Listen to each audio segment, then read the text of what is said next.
বন্ধুরা, আবার একটা নতুন রেসিপি দিয়ে তোমাদের মাঝে চলে এলাম। তো দেখতে পাচ্ছ এখানে কড়াইয়ে তেল দেওয়া হয়েছে।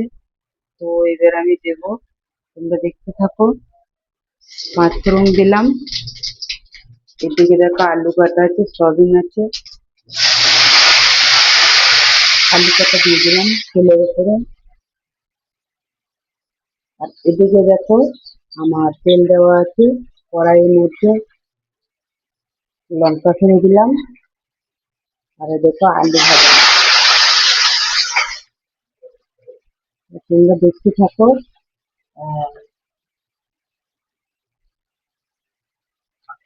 এবার আমি যেটা দেবো নুন দেবো, এখানেও সেম নুন দেবো। আমি নুনটা কারণ কেন দিই, ভাজার জন্য আমি নুনটা দিই। এবারে হলুদ দেবো কালারটা আসার জন্য, আর এখানে হলুদ দিলাম। এবার আমি নাড়াচাড়া করবো। তো দেখো আমি এখন নাড়াচাড়া করছি। তো দেখো এদিকে আমার কালকে এখানটা আমার ঘরে রং করা হয়েছে। কালকে বুঝতে পারছি, ঘরে রং করা হয়েছে। দেখো দেখো কালকে এই রংটাই আর কি করে দেওয়া হয়েছে।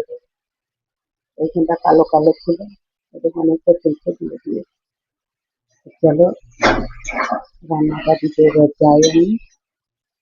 এখানে এরকম হচ্ছে, এবার আমি ধীরে ধীরে দিলাম, আর একটু দিয়ে দিলাম, একটু লঙ্কা গুঁড়ো দিয়ে দিলাম, সয়াবিনটা দিয়ে দিলাম। এবার জল দেবো। তো দেখো জল দিয়ে দিয়েছি। এবার একটু নাড়াচাড়া করে এটা মশলাটাকে কষে নেবো।